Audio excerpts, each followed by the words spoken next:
శివ పార్వతులేమో ఈ దంపతులనిపించాలి, ప్రతి సంసారంలోనూ మా కథలే వినిపించాలి.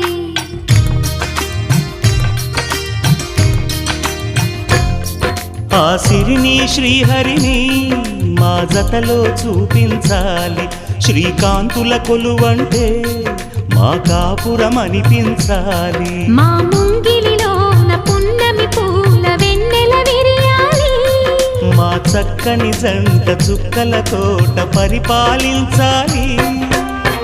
కలలో ఇలలో ఏ కన్నెకి ఇలాంటి పతి రాడనిపించే వరుణ్ణే వరముగ ఇవ్వండి, కని విని ఎరుగని వేడుకతో వివాహం జరిపించాలి.